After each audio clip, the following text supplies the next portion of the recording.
I thought my brother and I were family, that we would always support each other. But when our parents died and left us an inheritance, he decided he didn't need me anymore. He forged the will, took everything for himself, and didn't even come to my birthday. He thought he had one, but I made it so he destroyed himself. Mark Brennan stared at the framed family photo on his desk. It was the last one they had taken together, him, his older brother David, and their parents.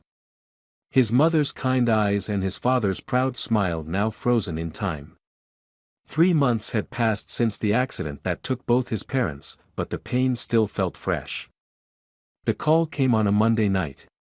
His brother's voice, unusually flat, "There's been an accident. Mom and Dad, they didn't make it." Everything after that became a blur of funeral arrangements, condolences, and the overwhelming emptiness of his childhood home in Lakeside, Connecticut. David had flown in from Chicago, taking charge of the arrangements with his usual efficiency. Mark had been grateful then. His brother had always been the responsible one, the planner, while Mark pursued his passion for photography and built his modest studio in town. "We'll get through this together," David had said, his arm around Mark's shoulder as they stood by their parents' graves. That's what family does. Mark believed him. Why wouldn't he? They'd grown up sharing secrets, defending each other against neighborhood bullies, celebrating each other's victories.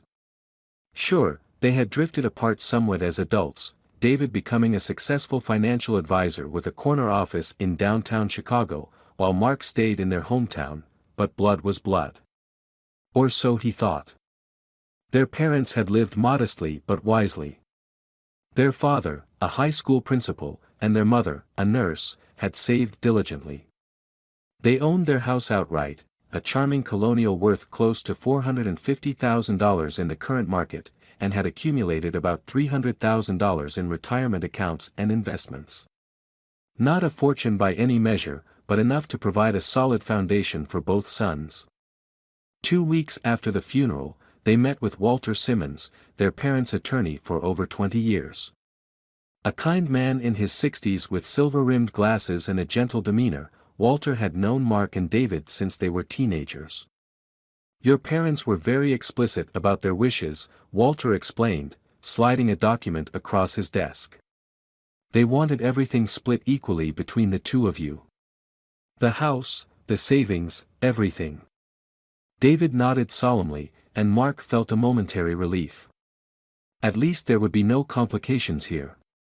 They signed the necessary paperwork, shook Walter's hand, and walked out into the crisp autumn air.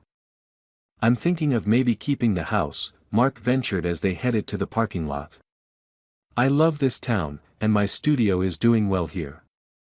David smiled, placing his car keys in his pocket.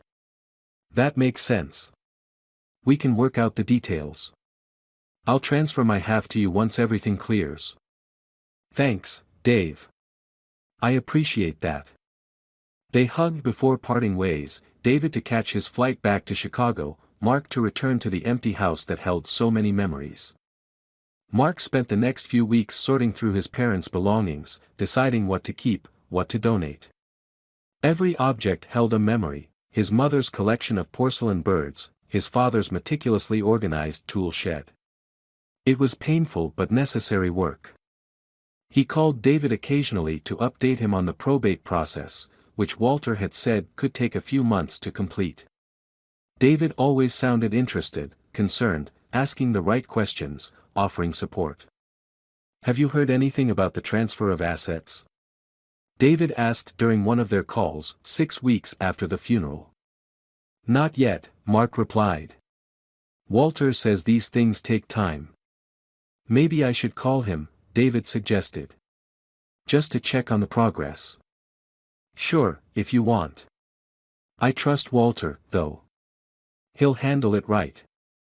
"Of course," David agreed quickly. "I just want to make sure everything goes smoothly for you." Mark appreciated his brother's concern. It wasn't until the 3rd month that the first discrepancy appeared. Mark received a notice from the bank requesting a meeting about his parents' accounts. Thinking it was standard procedure, he went to the appointment, only to discover something unsettling. Mr. Brennan, the bank manager, Mrs. Patel, began, I wanted to discuss the transfer of your parents' accounts. We've received the documentation, but I noticed your name isn't mentioned anywhere. Mark frowned. There must be a mistake. The will splits everything equally between me and my brother. Mrs. Patel's expression turned sympathetic. That's not what the paperwork shows. According to the documents we received, all accounts are to be transferred solely to David Brennan. Mark's stomach dropped. That can't be right. I can show you the paperwork if you'd like, she offered. The documents clearly stated that all financial assets were to be transferred to David. Mark's name was nowhere to be found. There has to be a mistake, Mark insisted, his voice strained. I need to call our attorney. He called Walter from the bank's lobby, his hands trembling slightly as he dialed. Walter, it's Mark Brennan. I'm at First National Bank, and they're telling me all my parents' accounts are going to David. You told us the split was equal. There was a pause on the other end of the line. Mark, I was going to call you today. I received an amendment to the will about 3 weeks ago. It was signed by both your parents just days before their accident. It changes the distribution of assets. What? That's impossible. They would have mentioned something that important. I have the document here, Mark. It's notarized and legally binding. I'm sorry. Mark's mind raced. I want to see it. Today. An hour later, he sat in Walter's office, staring at the document that effectively disinherited him. It looked official, his parents' signatures at the bottom, a notary's stamp, all the legal language in place. I don't understand, Mark said, his voice hollow. Why would they do this?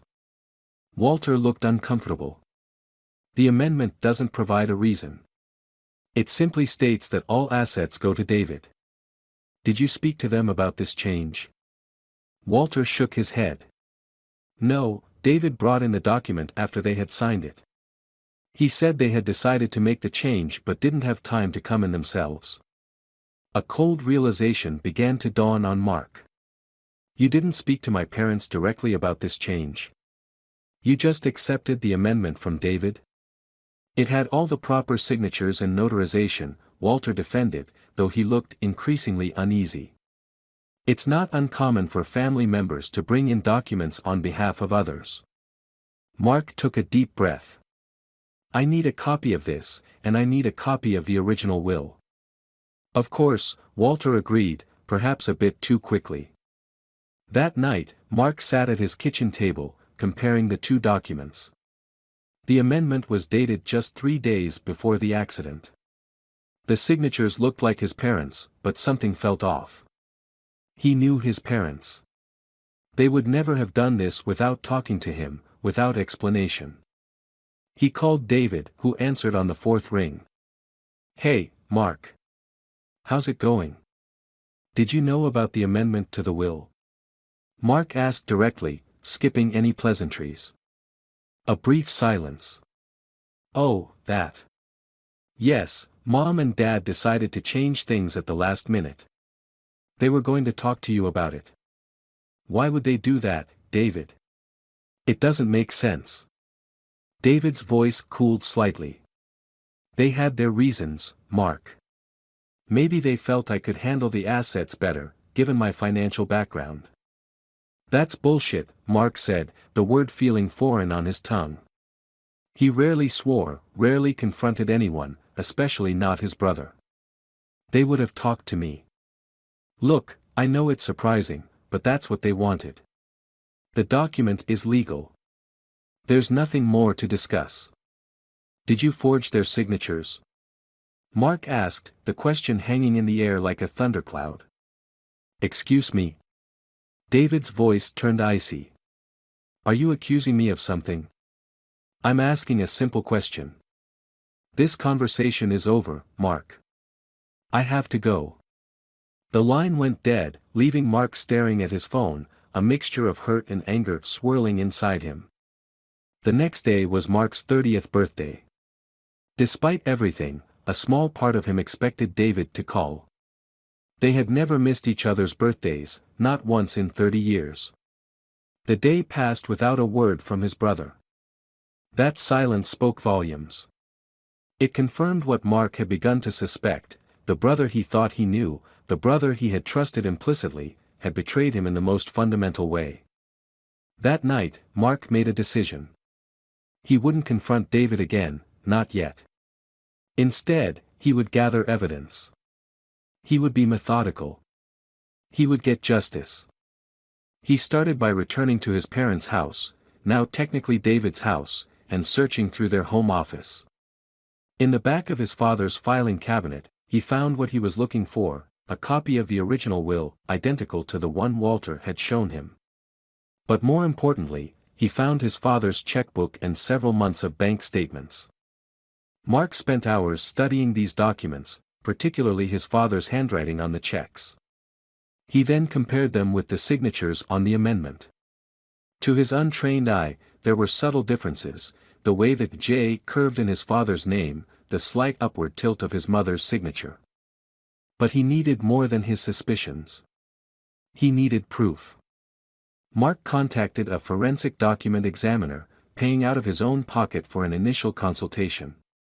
The examiner couldn't make an official determination without the original documents, but she noted that there were concerning inconsistencies in the signatures based on the copies Mark provided. Armed with this preliminary assessment, Mark took his next step. He went to the notary whose stamp appeared on the amendment. Her office was in a small strip mall on the outskirts of town. The notary, a middle-aged woman named Diane Keller, seemed nervous when Mark mentioned the will amendment. "I remember your brother," she admitted after some gentle questioning.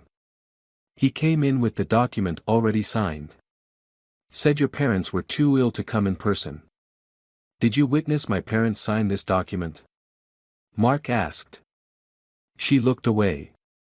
"Well, no. But your brother assured me they had signed it. He's a very convincing man. You do realize that's illegal, right? A notary has to witness the signatures." Diane's face drained of color. "He said it was a simple family matter. I didn't think." "I need you to write down exactly what happened," Mark said firmly. "I'm not looking to get you in trouble, but I need the truth." With shaking hands, Diane wrote out a statement describing how David had brought in the pre-signed document, how she had stamped it without witnessing the signatures, how he had told her it was just a formality that everyone in the family had agreed to. Mark's next stop was the bank. He requested records of all transactions on his parents' accounts for the 3 months before and after their deaths. The bank initially hesitated, but when Mark mentioned potential fraud and his intention to involve law enforcement, they cooperated. The records revealed something damning. 3 days after the funeral, David had transferred nearly all the liquid assets, about $285,000, from their parents' joint account to his personal account in Chicago. This was before the will had even entered probate, before any legal distribution should have occurred. Mark documented everything meticulously. He created a timeline, gathered statements, made copies of all the evidence. When he felt he had enough, he contacted a lawyer specializing in estate fraud, not Walter, whom he no longer trusted, but Eleanor Vasquez, a sharp, no-nonsense attorney with a reputation for handling difficult cases. After reviewing his evidence, Eleanor was direct: "You have a strong case for fraud, forgery, and potential notary misconduct. I recommend we file a petition to contest the will immediately and alert the probate court to the unauthorized asset transfer." "Do it," Mark said, his resolve firm. The legal process began quietly. The petition was filed, the court notified of the potential fraud. David would be served papers soon, but for now, he seemed oblivious to Mark's investigation. From social media posts, Mark could see that his brother was living lavishly. There were photos of a new BMW, an expensive vacation in Cabo San Lucas, a flashy diamond bracelet for his girlfriend Melissa. He was spending their parents' money as if it were water, as if he had no concerns about his actions ever catching up to him. Mark, meanwhile, continued building his case. He interviewed neighbors who confirmed that their parents had never mentioned changing their will. He found their family doctor, who stated that his mother had been in for a checkup the very day the amendment was supposedly signed, making it nearly impossible for her to have been at the notary's office as well. 3 months into his investigation, the court date was set. David would be required to appear and answer the allegations of fraud. 2 days before the hearing, Mark received a call. "What the hell are you doing?" David demanded, his voice tight with anger. "Getting back what's rightfully mine," Mark replied calmly. "You're making a mistake. A big one." "No, David. You made the mistake. You thought I would just accept this, that I wouldn't fight back. You were wrong. It's just money, Mark. Why are you tearing the family apart over money?" Mark almost laughed at the audacity. "Family? You stole from me, lied to me, forged our dead parents' signatures. You didn't even call on my birthday. Don't talk to me about family." "I can make this go away," David offered, his tone shifting from anger to negotiation. "I'll give you some money. Let's say, 50,000.